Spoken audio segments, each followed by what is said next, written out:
వి gold trusted gold buyers తాకట్టులో ఉన్న బంగారాన్ని విడిపించి ఈ రోజు ఉన్న మార్కెట్ ధరకే కొనబడును. మరిన్ని వివరాలకు సంప్రదించండి 7710777020. నగరంలో మొన్న కురిసినటువంటి వర్షానికి నలుగురు గల్లంతయ్యారు, నలుగురు కూడా మృతి చెందారు.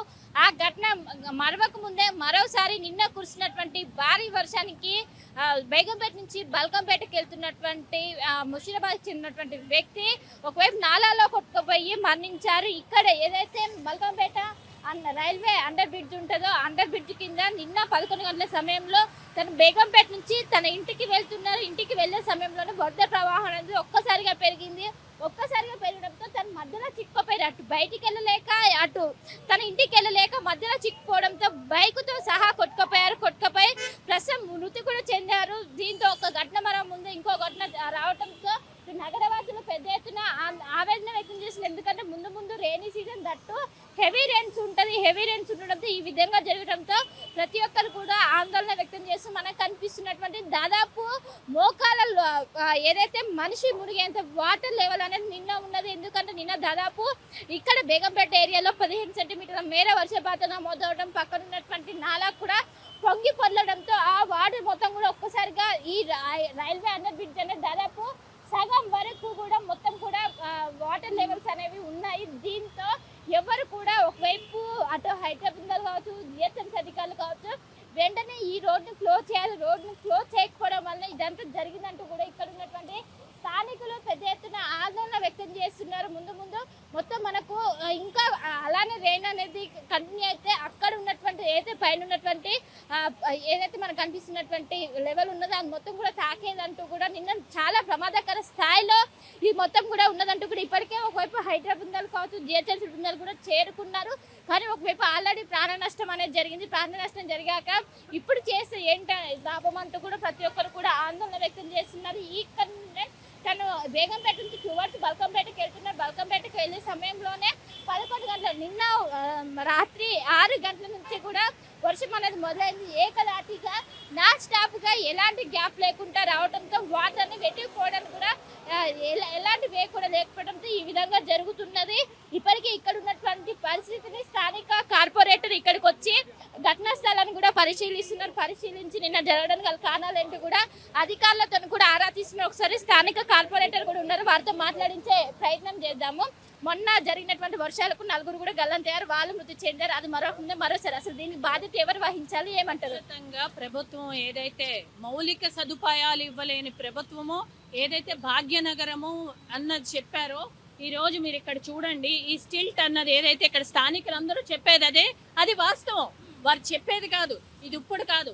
ఈవెన్ మీకు నాలాల్లో స్టిల్ట్ తీసినప్పుడు నాలా పక్కన వాళ్ళు డంప్ చేయడం పెడతారు. పెట్టాక దాన్ని ఏం చేస్తారు, పక్కన ఉంచితే మళ్ళీ వర్షం వచ్చిన వెంటనే అది నిండిపోతుంది. అంటే కేవలం వీళ్ళు డబ్బుల కోసం ఆ స్టిల్ట్కి టెండర్ వేయడము, తీయడము, మళ్ళీ నాలల్లోకి వెళ్ళిపోవడం. ఈరోజు ఇక్కడ చూడొచ్చు మీరు, ఇందులో కూడా మట్టి ఏదైతే పేరుకుపోయిందో ఆ మట్టి అంతా కూడా కంప్లీట్గా మళ్ళీ తీసి ఇక్కడ వేస్తున్నారు.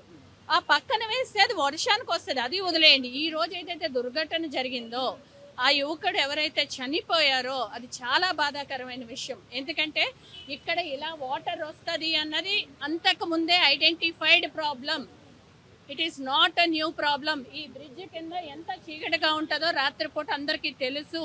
జిహెచ్ఎంసీ వారు అవనియండి, అలాగే ఇప్పుడు లైట్స్ చూడండి, ఆ లైట్స్ పని చేయట్లేదు. అలాగే ఏదైతే ఫోకస్ లైట్ ఇక్కడ ఇమీడియట్ గా పెట్టాల్సిన అవసరం ఉంది. రెండోది అండర్ పాస్ ఏదైతే ఉందో అటు నుంచి ఇటు నుంచి వచ్చి మధ్యలో దగ్గర ఒక 8-9 ఫీట్ హైట్ నిండిపోతే వారికి ప్రాబ్లం తెలియలేదు అంటే అది ఎంతవరకు? పోలీస్ వాళ్ళు వచ్చి ఇక్కడ స్థానికులు అదే చెప్తున్నారు, మేడం ఇక్కడ వచ్చి 24/7 చలాన్లు మాత్రం బాగా కొడతారు, వీడియోస్ తీసుకుంటారు, ఫొటోస్ తీసుకుంటారు.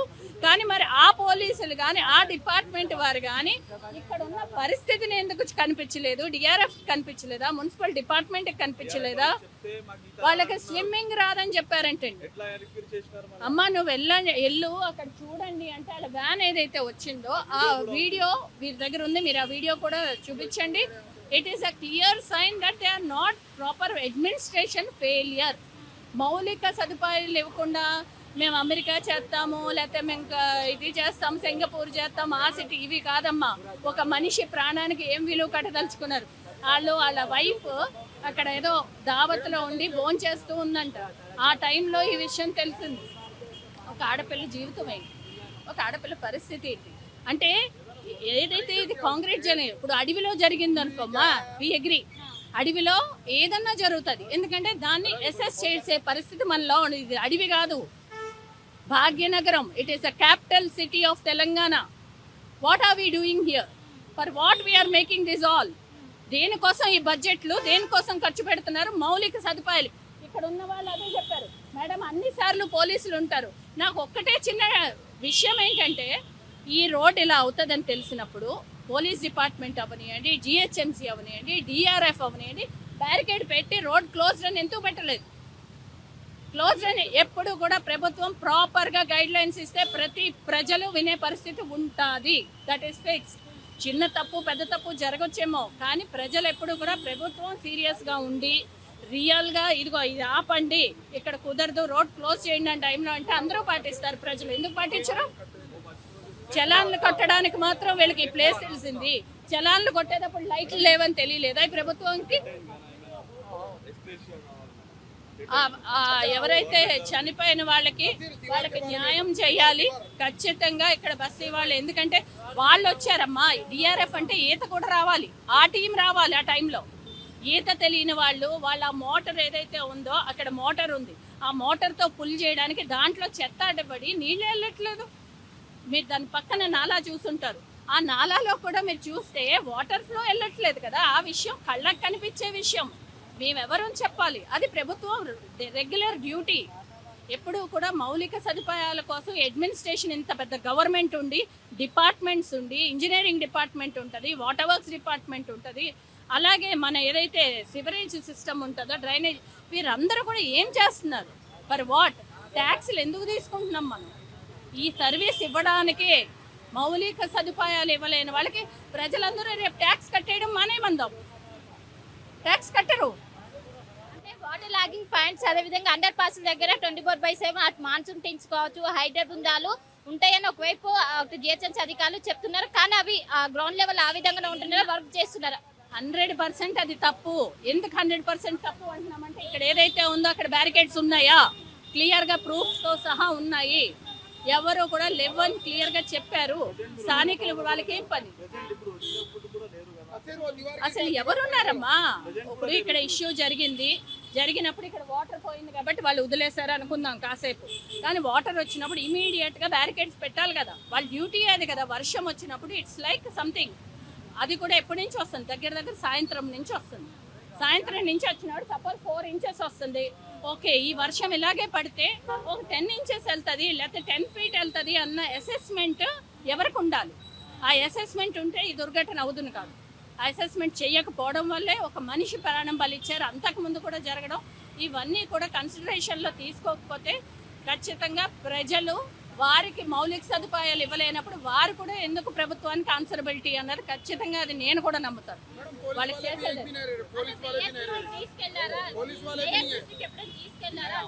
ఎందుకు లేదమ్మా? స్టిల్ట్స్ గురించి 100 సార్లు కౌన్సిల్లో మాట్లాడాం మేము. స్టిల్ట్ తీయాలి, వర్షాకాలం వస్తుంది, దానికి ప్రణాళిక ఏముంది అంటే ఎవరు చెప్పలేదు.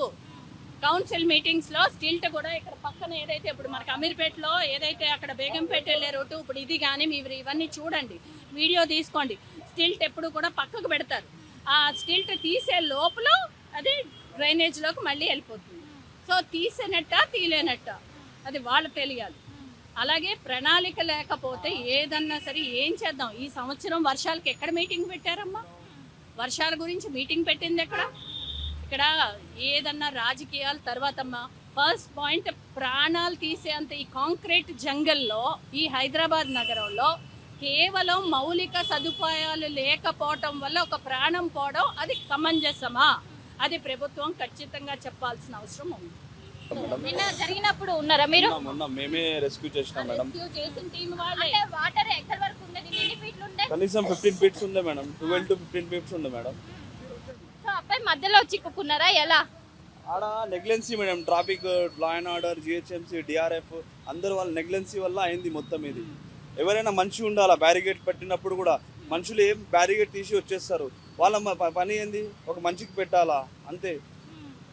అంటే ఇక్కడ ఉన్నప్పుడు ఆ వాటర్ లెవెల్స్ వాళ్ళకి తెలియలేదా? అంటే ఈడ స్ట్రీట్స్ లైట్స్ లేదు మేడం, మొత్తం చీకటి ఉన్నప్పుడు ఎవరికి ఏం తెలుస్తుంది వాటర్ ఉందా లేదా, ఎంత వరకు కొద్దిగా ఉన్నట్టు మొత్తం లైట్సే వస్తలేదు. మీకు వీడియో పెడతా, ఒక్క లైట్ లేదు, స్ట్రీట్ లైట్స్ ఒక్క స్ట్రీట్ లైట్ లేదు మేడం. దీనికి నిర్లక్ష్యం ఎవరంటారు ఈ ఘటనకి? జిహెచ్ఎంసీ, డిఆర్ఎఫ్ అందరు గవర్నమెంట్ నిర్లక్ష్యం ఇది మొత్తం. అంటే మొన్ననే 4 చనిపోయారు ఇది నాలలో పడి, మరోసారి మొన్న కాదు మేడం, 2 days బ్యాక్ మన అఫ్జల్ సాగర్ లో పోయినారు, ఇద్దరు ఎస్కేప్ అయినా. ఇది కూడా ఎట్లానే ఎస్కేప్ అయితే మేము రెస్క్యూ చేసినామండి, అందరు కలిసి ఐజీపురం బాయ్స్ మొత్తం అందరు కలిసి రెస్క్యూ చేసినాం మేడం. దీనిపై ఎలాంటి చర్యలు తీసుకోవాలి మేడం గవర్నమెంట్ దీని మీద అన్ని చూడాలి మేడం. ये प्रॉब्लम जो है कौन सॉल्व करेंगे बोल के बोलो. अभी 10:30 बजे ट्रैफिक पुलिस वाले आके ठहर जाते हैं यहाँ पे, सुने ट्रैफिक पुलिस वाले चालन करते. अभी पानी पूरा 12 फीट 15 फीट भर गया, एक का डेथ हो गया, इसका जिम्मेदार कौन है? डीआरएफ वालों के पास आईडी कार्ड नहीं है, पीले काम करते लोग, हाइड्रा वाले, हाँ हाइड्रा वाले काम कर रहे. अब इसका जो जिम्मेदार कौन है इसका? सुने एक का डेथ हो गया यहाँ पे, कहाँ तकरीबन पानी भरे हुआ है यहाँ पे, ना पुलिस वाले ना लाइन ऑर्डर वाले हैं ना ट्रैफिक पुलिस वाले. अभी देखो 10:30 बजे यहाँ पे आके चालाना डालना शुरू करते. किसका ये लोग खाली चालन के वास्ते क्या मालूम 1 बजे तक लोग ठहरते. इसका रिस्पॉन्सिबिलिटी कौन लेगा? इसका जो रिस्पॉन्सिबिलिटी कौन लेगा? अभी देखो मैडम आए, ऐसे ही कोई आगे अगर करे तो अभी कल भी पानी पड़ सकता, 2 दिन के भी पानी. इसका रिस्पॉन्सिबिलिटी पूरा कचरा देखो डीआरएफ वाले करना है, कोई भी काम नहीं कर रहा इसके अंदर. सुने आप लोगों से एक ही है, मीडिया वालों से एक ही है कि मैडम से भी एक ही रिक्वेस्ट है कि हमारा काम करना है यहाँ पे. अभी एक का डेथ हो गया, इसका कौन करेगा? छोटे छोटे बच्चे हैं उसका, कौन उसका हेल्प करेगा उसका बोल के बोलो. ऐसे एक दिन मरते जाएंगे तो क्या करेंगे बोल के बोलो. पहली बात तो देखिए मीडिया से एक ही हमारी इल्तिजा है कि यहाँ पे जो ट्रैफिक पुलिस वाले उन लोगों का भी काम है भाई, चालन डालो, हुकूमत को चालन डालो, तुम नहीं डालोगे और लाइटा नहीं है, लाइटा भाई. और ये 4-5 जो है ना लाइटा भी बने, लाइटों के वजह से कंप्लेंट दिए. लाइट होना, इधर इधर इधर लाइट होना, इधर 4-5 लाइटा भी नहीं है, लाइटा भी काम नहीं कर रहे हैं. अब हुकूमत नहीं करेंगे तो कौन करेंगे? तो काम करना है, इसमें भी होना है लाइटा. మేడం డిఆర్ఎఫ్ అంటే డిజాస్టర్ రెస్పాన్స్. డిజాస్టర్ జరిగినప్పుడు పోయి వాళ్ళకి అడిగితే వాళ్ళు ఏమంటారు, మాకు ఈత కొట్టడానికి రాదంటున్నారు. ఇంకోటి వాళ్ళు డ్రింక్ చేసి ఉన్నారు, నేను ఆల్రెడీ అది వీడియో కూడా పెడతా మీకు. ఏం చేస్తున్నారు మేడం? డిఆర్ఎఫ్ అంటే డిజాస్టర్ రెస్పాన్స్ ఫోర్స్ కదా, ఏం చేస్తున్నారు? వాళ్ళకి చెప్తే అరే మనిషి ఇట్లా పోతుంది మీరు పోండి అంటే మాకు ఈత రాదంటున్నారు. ఏం చెప్పాలి మేడం సమాధానం దానికి? అందరు కలిసి మా పిల్లలు మొత్తం యూత్ కలిసి తీసినాం బయట. ఇంకోటి ఆడ ఒక వాల్ కూడా కొలాప్స్ అయింది madam due to heavy rains. Wall కూడా వచ్చారు జిహెచ్ఎంసీ వాళ్ళు, రాత్రి వెంటనే వచ్చారు జిహెచ్ఎంసీ హైదరాబాద్ వాళ్ళు. ఇద్దరు ఉన్నారు మేడం, ఓల్డ్ ఏజ్ అయినా ఏజ్ ఏం లేదు, వాళ్ళకి ఈత రాదు ఏం రాదు. ఆయన చూస్తే వాళ్ళకి చెప్తే కూడా వాళ్ళ పనికి రాదు. యాక్చువల్గా ఎవరు రిక్రూట్ చేస్తారో అర్థమవుతుంది. డ్రంక్ అని ఉన్నది. ఇంకోటి ఈడ due to heavy rains wall కూడా కొలాప్స్ అయింది. అది ఇప్పుడు దాకా ఎవరు తీయలేదు. ముంగట్నే మేడం, కొద్దిగా ముంగట్నే వాల్ కొలాప్స్ అయ్యి మొత్తం రోడ్డు మీదనే ఉంది, ఎవరు చూస్తలేరు మేడం. మొత్తం మీద చూసుకోవచ్చు, నిన్న జరిగినటువంటి ఏదైతే ఘటనలో ఉన్నదో ఘటనలో ఒకవైపు బల్కం ఏదైతే ముషిరాబాద్కి చెందినటువంటి యువకుడు మృతి చెందారు. ఇక్కడికి వచ్చాక ఒక్కసారిగా కొట్టుకుపోయారు. ఈ ఘటన ఖచ్చితంగా ప్రభుత్వం బాధ్యత వహించాలంటూ కూడా వాళ్ళు చెప్తున్నారు. మన ట్రాఫిక్ ఎస్ఐ రాములు అని ఉన్నాడు, ఆయన మొత్తం తీసి ఆయనకి రెస్క్యూ చేయడానికి చాలా కష్టపడ్డాడు. Traffic SR Nagar traffic SI Ramulu చాలా ట్రై చేసినాడు ఆయన. సో మొత్తం మీద చూసుకోవచ్చు, నిన్న జరిగినటువంటి ఘటన పైన ప్రతి ఒక్కరు కూడా ఆందోళన వ్యక్తం చేస్తున్నారు. వర్షాకాలం వస్తే ముందుగానే వాటర్ లాగింగ్ పాయింట్స్, అదే విధంగా అండర్ బ్రిడ్జ్లు ఏవైతే ఉంటాయో అక్కడ ప్రత్యేకమైనటువంటి చర్య నిన్న జరిగినటువంటి ఘటనకు అటు ప్రభుత్వం పూర్తి బాధ్యత వహించాలంటూ, అదేవిధంగా కుటుంబ సభ్యులకు ఎక్స్గ్రేషియా ప్రకటించాలంటూ కూడా ఈ విధంగా వాటర్ లాగింగ్ పాయింట్స్, అదేవిధంగా అండర్ పాస్ల దగ్గర మాన్సూన్ టీమ్ 24/7 ఎక్కడ కూడా అందుబాటులో లేదు. నిన్న కనుక అందుబాటులో ఉంటే ఈ ఘటన జరగకపోయేది. ప్రాణాలు పోతున్నట్టు జిహెచ్ఎంసీ అధికారులు కావచ్చు ప్రభుత్వం దృష్టి పెట్టలేదు. ఖచ్చితంగా దీనిపైన చర్యలు తీసుకోవాలంటూ కూడా ఒకవైపు స్థానిక కార్పొరేటర్, ఇక్కడ ఉన్నటువంటి ఎవరైతే స్థానికులు ఉంటారో వాళ్ళు పెద్ద ఎత్తున ఆందోళన వ్యక్తం చేస్తున్నారు. విజయ్గా కలిసి శిల్ప ఆర్టీవీ హైదరాబాద్. తెలుగులో ఫాస్టెస్ట్ న్యూస్ ఇప్పుడు కొత్త అవతారంలో 5 సెకండ్లోనే పూర్తి వార్తా సమాచారం మీ చేతిలో. సోషల్ మీడియా ట్రెండ్స్ మీ కళ్ళ ముందుకే live TV and voice search options తో ఇప్పుడే డౌన్లోడ్ చేయండి. యాప్ లింక్ డిస్క్రిప్షన్ లో ఉంది.